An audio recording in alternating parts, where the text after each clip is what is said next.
Welcome to Beyond Time Conversations. Tonight, we journey back to the very bedrock of modern thought, to a mind whose doubts reshaped certainty itself. From the turbulent 17th century, an age of war, faith, and scientific awakening, we welcome a man whose questions still echo through our digital world. Monsieur René Descartes, welcome. Thank you. I confess, it is a most unsettling experience. This place hums with motion and invisible forces. Your world seems perpetually awake, as if thought itself has been externalized. It has, in many ways. Your ideas helped make that possible. You famously drew a sharp distinction between mind and body, res cogitans, the thinking thing, and res extensa, the extended thing. Could you explain this division in your own words? Certainly. I observed that the body belongs entirely to the material world. It occupies space, obeys physical laws, and can be understood as a kind of machine. The mind, however, cannot be measured or located in space. It doubts, reasons, affirms, denies. It is conscious of itself. From this, I concluded that mind and body are fundamentally different substances. To confuse them is to misunderstand both. That distinction feels especially relevant today. We now build machines we call artificial intelligence, systems that write, compose music, diagnose disease, and reason in ways once thought uniquely human. Some ask whether these machines could ever possess a true mind. From your perspective, are they thinking beings or merely sophisticated res extensa? I once argued that animals, though astonishingly complex, were automata, mechanisms without true reason or self-awareness. If these artificial systems merely manipulate symbols, however swiftly or convincingly, then they do not think. They imitate thought. And yet, your description troubles me.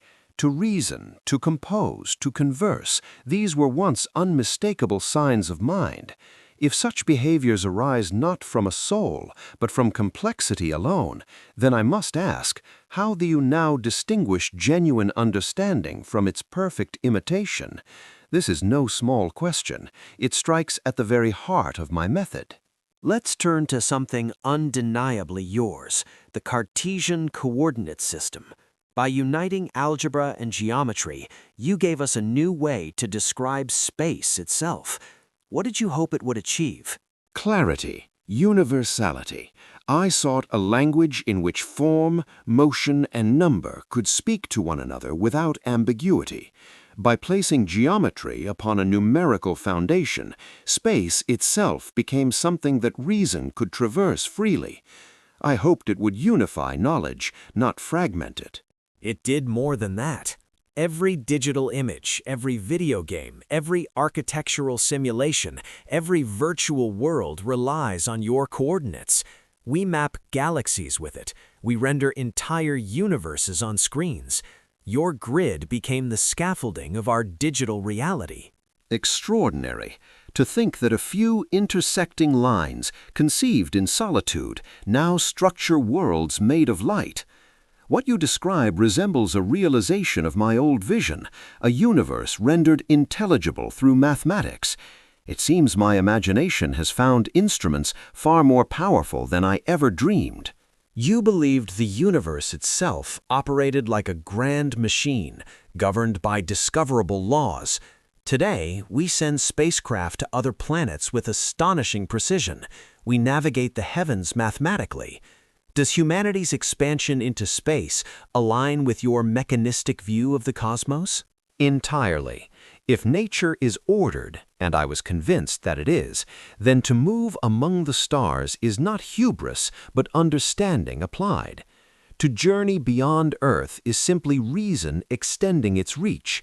It confirms my belief that the universe is not mysterious by nature, but only by ignorance. There is, however, a tension in your philosophy that modern science presses hard. You proposed that the pineal gland might be the point of interaction between mind and body. Today, we can observe living brains in action. We see thought as electrical activity. We even build brain-computer interfaces that allow thought alone to control machines. What does this do to your dualism? To witness thought expressed as motion, electrical motion no less, is profoundly unciviling. It confirms the body's mechanical nature beyond any doubt, and yet it complicates everything. If intention can be translated so directly into physical action, if the will may command not only flesh but metal, then the boundary I once drew becomes perilously thin. Perhaps the pineal gland was not the seat of the soul, but merely a bridge. Or perhaps what you now observe is not thought itself, but its shadow. Either way, I would need to begin my meditations anew.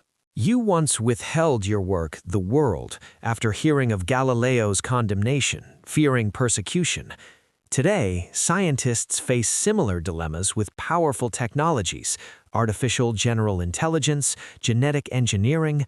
When knowledge itself carries danger, should it be shared or restrained? That burden is heavy. I chose caution not from fear of truth, but from fear of its reception. Knowledge does not enter a vacuum. It enters societies shaped by belief, power, and fear. To suppress truth is tragic. To release it without wisdom may be catastrophic. Reason must advance, but not blindly. I see now that this dilemma did not belong to my century alone. It is the eternal companion of discovery. Monsieur Descartes, your doubts still guide us, your methods still structure our world, and your questions remain unresolved. Thank you for joining us across time. Thank you for listening to Beyond Time Conversations. Until next time, as we continue to bridge the past and the future.